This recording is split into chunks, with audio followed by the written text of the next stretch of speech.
Morning to everyone. I am going to discuss the question of the top 10 series of the 16th April.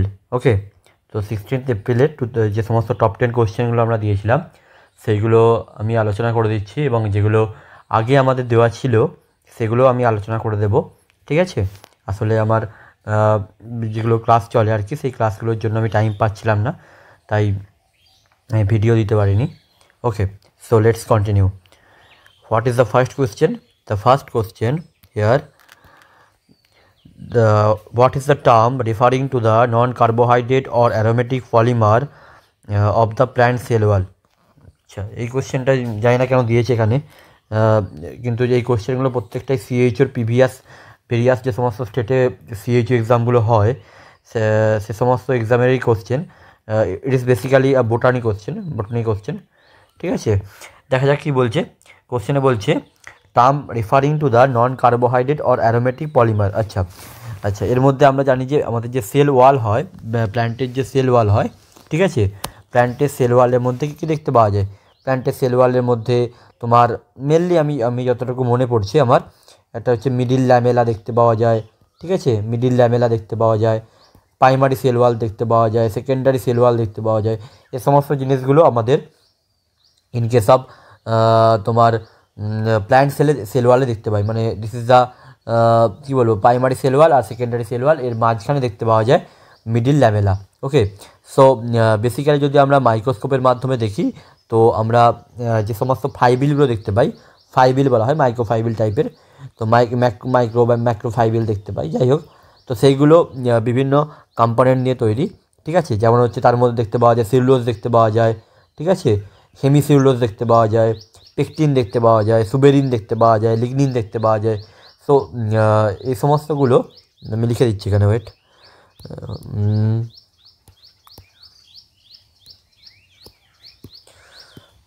This is the cellulose, pectin,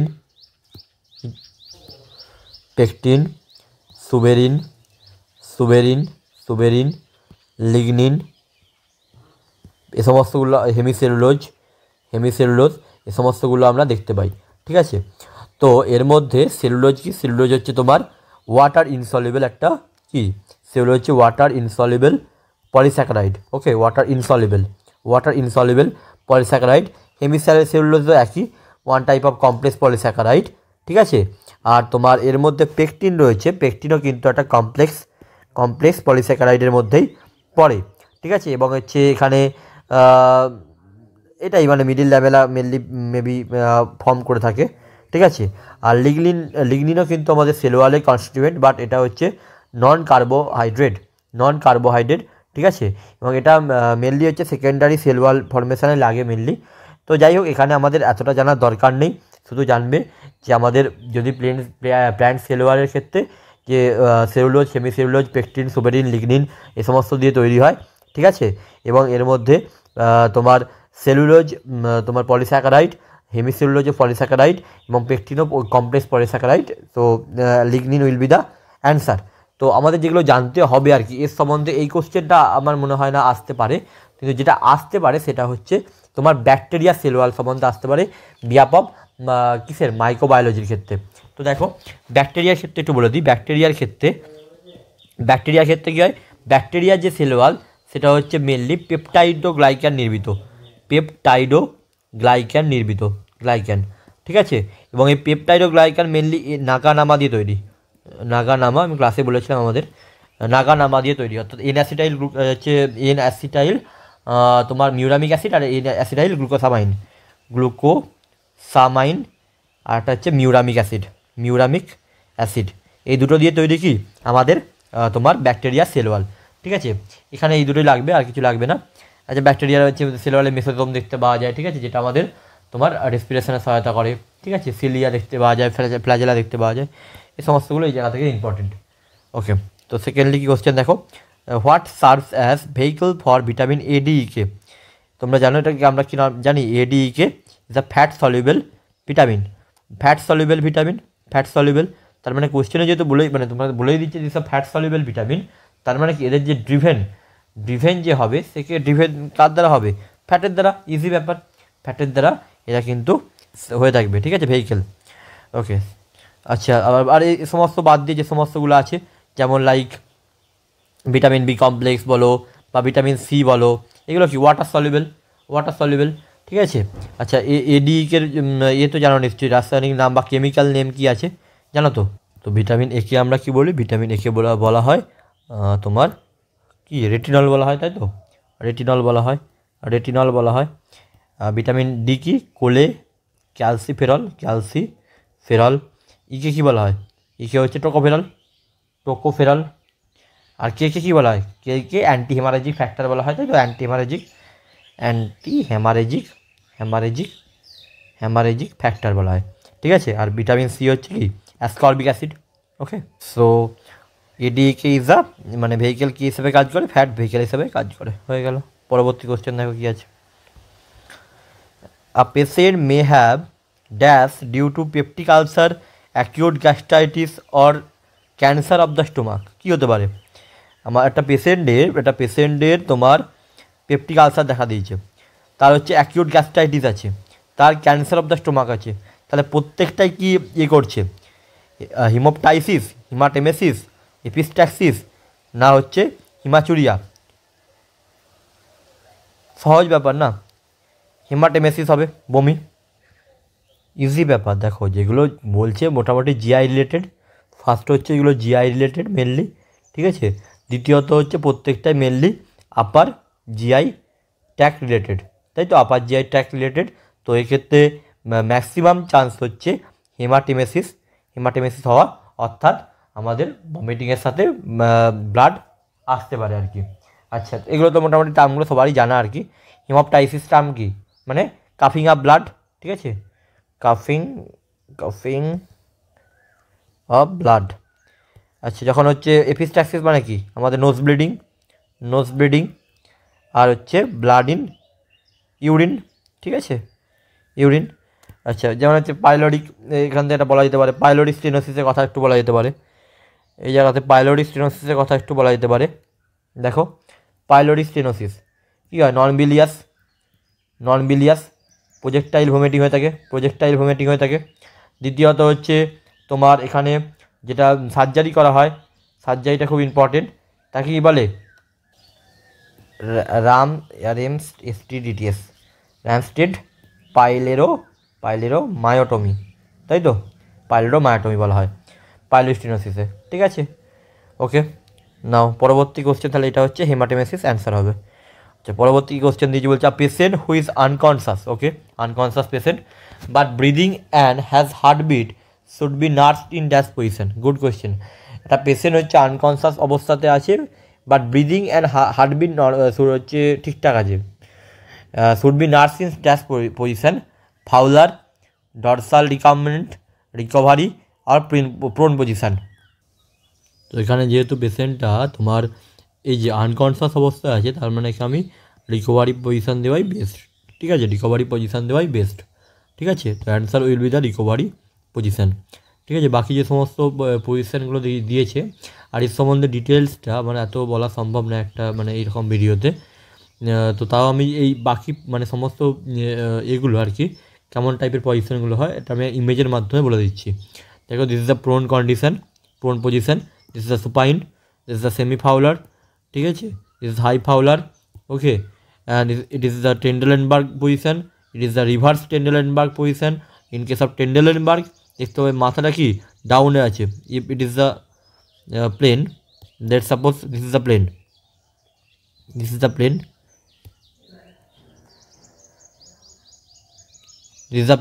তো প্লেনের কি মাথাটা নিচের দিকে আছে, আর এর ক্ষেত্রে এই প্লেনের কি মাথাটা উপরের দিকে আছে। সো যখন মাথাটা নিচের দিকে থাকবে তাকে বলা হচ্ছে টেন্ডেলেনবার্গ, আর যদি মাথাটা উপরের দিকে থাকে তাকে বলা হবে reverse Trendelenburg position.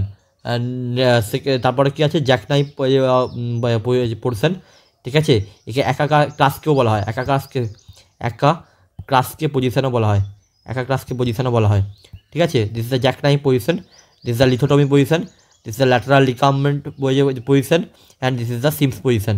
So by this picture you can easily clarify that পজিশানগুলো যে কেমন টাইপের হয়ে থাকে, যে প্রোন পজিশান কেমন, সুপাইন পজিশান কেমন, what is the semi Fowler, what is the Fowler position, what is the Trendelenburg. টেন্ডেলেনবার্গে তাহলে কী হলো, টেন্ডেলেনবার্গের ক্ষেত্রে মাথা হচ্ছে নিচের দিয়ে থাকবে। আচ্ছা, in case of reverse Trendelenburg মাথা উপরের দিয়ে থাকবে। ওকে, ইন কেস অফ জ্যাকনাইফকে একা ক্লাসকে পজিশনও বলা হয়, ঠিক আছে। অ্যান্ড দেন হচ্ছে Sims position, and this is after that this is the lateral recumbent position, and at last the lithotomy position. Okay, আচ্ছা, দেন আর কিছু আছে। Then what is the next question, there are dash fetal circulatory shunts, what will be the answer. Shunt কটা আছে, সান্ট আমাদের 3টে সান্ট দেখতে পাওয়া যায়, তো 3টে সান্ট দেখতে পাওয়া যায়। কী কী, ডাক্টাস আর্টারিওসাস, ডাক্টাস ভেনোসাস, আর কি ফোরামেন ওভালি, তাই তো। আচ্ছা, ডাক্টাস ভেনোসাস পরবর্তীকালে কী হয়, ডাক্টাস ভেনোসাস পরবর্তীকালে চেঞ্জ হয়ে কী হয়, লিগামেন্টাম ভেনোসাম, তাই তো, লিগামেন্টাম ভেনোসাম। আর ductus arteriosus ligamentum arteriosum. Foramen ovale change হয়ে কী হয় পরবর্তীকালে, ফোসা ওভালিস, তাই তো, ফোসা ওভালিস।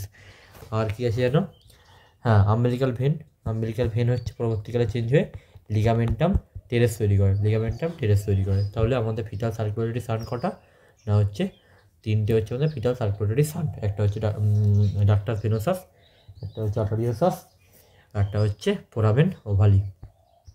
আচ্ছা, তারপর কি দিয়েছে, who is known as the father of obstetrics, খুব গুরুত্বপূর্ণ ভালো কোয়েশ্চেন দিয়েছে।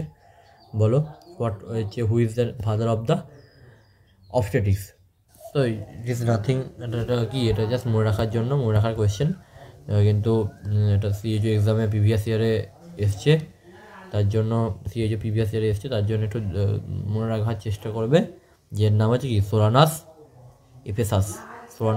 Of Ephesus is the father of obstetrics, ঠিক আছে। এটা জাস্ট মনে রাখার জন্য, মনে রাখতে হবে, ছাড়া তার কোনো উপায়ও নেই। আচ্ছা, তারপর কি বলছে, dash is a specialized agency to deal with welfare and rehabilitation of children, খুব ভালো question. FAO, food and agriculture organization, এটা হচ্ছে ইউনিসেফ, না হচ্ছে রেড ক্রস সোসাইটি, না হচ্ছে ইউনাইটেড নেশন ডেভেলপমেন্ট প্রোগ্রাম। কী হবে কোশ্চেনটা, এবার দেখো, কোশ্চেনটা বলছে স্পেশালাইজড এজেন্সি, যেটা হচ্ছে আমাদের চাইল্ডের ওয়েলফেয়ার এবং রিহ্যাবিলিটেশনে তোমার সহায়তা করে, কী করে থাকে, ইউনিসেফ। এটা সহজ ব্যাপার না, ইউনিসেফ যখনই আমাদের চাইল্ডের কথা বলছে, চাইল্ডের ওয়েলফেয়ারের কথা বলছে, তখন UNICEF will be the answer. United nation international children's emergency fund, this will be the answer. Okay, and last question নাকি, the female hormone or reproductive cycle is an example of real biological dash system, reverse, oscillating, diverse and fixed। কি বলতে চাইছে, যে ফিমেলের যে hormonal আর reproductive cycle রয়েছে, সেটা কি কেমন, মানে বায়োলজিক্যাল সিস্টেমের টাইপটা কেমন। এখানে যেখান থেকে আমি কোশ্চেনগুলো দিয়েছি সেখানে অ্যান্সার দেওয়া ছিল না, ঠিক আছে। তো আমার যেটা মনে হয়েছে, the female hormonal reproductive cycle is the example of real biological oscillating circle. Oscillating বলতে কি, আমার যেটা অসিলেটিং অ্যান্সারটা মনে হয়েছে, কারণটা হচ্ছে এটাই, যে আমাদের মেনলি এটা বলতে চাইছে, আমাদের মেনস্ট্রুয়াল সাইকেলকে নোটিফাই করতে চাইছে আর কি, মেনস্ট্রুয়াল সাইকেলের দিকে নোটিফাই করতে চাইছে। এবং মেনস্ট্রুয়াল সাইকেলকে আমরা দেখতে পাবো, কখনো আমাদের হরমোন বাড়ছে, কখনো তোমার হচ্ছে এলএইচ সার্জ হলো, এলএইচ সার্জের পর আবার কমছে, ঠিক আছে। এবং কখনো হচ্ছে তোমার হচ্ছে ইস্ট্রোজেন বাড়ছে, কখনো প্রোজেস্টেরন বাড়ছে, আবার কখনো কমছে। This is the full oscillating cycle, ঠিক আছে। ইন কেস অফ ফিজিক্সে যখন অসিলেশন হয়ে থাকে, তো অসিলেটিং সাইকেলের মতো হয়ে যাচ্ছে। রিভার্স কন্ডিশন তো হবে না, রিভার্স তো হতে পারে না, ডাইভার্সিফাইডও নয়, যে প্রত্যেকবারে আলাদা আলাদা হচ্ছে এরকমও না, ফিক্সডও না, যে এমন নয় যে ওটা হোল পর্যায়টাই সেম থাকছে, যে একদম তোমার ফলিকুলার ডেভেলপমেন্ট থেকে একদম ফলিকুলার ডিজেনারেশন পর্যন্ত সেম থাকছে, এমন তো থাকছে না। কখনো যে কোনো হরমোনের পরিমাণ বাড়ছে, কখনো হরমোনের পরিমাণ কমছে। So this answer will be the oscillating cycle. তাও তোমরা যদি কোনো বইয়ে পেয়ে থাকো এর অ্যান্সার আমাকে জানিও, ঠিক আছে। তারপর কি বলছে, the dash is formed by the hip bones in front and the sides by the sacrum and coccyx। তো দেখো হিপবোন তো জানো তোমরা, হচ্ছে ইলিয়াম, পিউবিস, ইস্কিয়াম, এই তিনটে নিয়ে আমাদের হিপবোন তৈরি, ঠিক আছে। এবং এই দেখতে পাবে যে কোন একটা জিনিসের নাম চাইছে, যেটা হচ্ছে হিপবোন থাকবে ইনফ্রন্টে, এবং কি থাকবে, স্যাক্রাম আর কক্সিস থাকবে পিছনের দিক থেকে, স্যাক্রাম এবং কক্সিস থাকবে পিছনের দিকে। Answer will be the bone pelvis. Okay, আচ্ছা তারপর কি বলছে, dash is commonly refer to as blood glucose or blood sugar. কী অ্যান্সার হবে বলো তো? আমরা যে ব্লাড সুগারের লেভেলটা বলে থাকি, মানে ব্লাড সুগারের যেটা বলে থাকি, সেটা কমনলি রেফার করা হয় কিটা, গ্যালাক্টোজ, গ্লুকোজ, সুক্রোজ আর ল্যাকটোজ। ও ডি ব্যাপারটা আছে না, ডি লেখা আছে। ডি এর মানে কি বলো তো? ডি হচ্ছে জাস্ট কেমিস্ট্রিতে আছে, কেমিস্ট্রিতে হচ্ছে একে বলা হয় তোমার স্টেরিও কেমিক্যাল কনফিগারেশন, ঠিক আছে, স্টেরিওকেমিক্যাল কনফিগারেশন বলা হয়, ডি হয়ে থাকে, এল হয়ে থাকে, ঠিক আছে। তো বিভিন্ন ডিস্টোরোটেটারি, লিভোরোটেটারি, সব বিভিন্ন আছে, ডিস্টোরোটেটারি বলা হয়, কাকে বলে লিভোরোটেটারি বলা হয়, ঠিক আছে। তো দিস ইজ দ্য স্টেরিওকেমিক্যাল কনফিগারেশন। তো অতটা আমাদের জানার দরকার নেই ইন কেস অফ নার্সিংয়ের ক্ষেত্রে। তো সেক্ষেত্রে আমাদের ব্লাড গ্লুকোজ কাকে বলা হয়, তুমি মনে রাখবে গ্লুকোজের জন্য হয়, এবং যদি স্পেসিফাইড বলা হয় তাহলে ডি গ্লুকোজের জন্য আমাদের হয়ে থাকে, তাই তো? তার তো কোনো কোশ্চেন নেই মনে হয়। ওকে, সো থ্যাংক ইউ, ঠিক আছে, thank you, have a good day.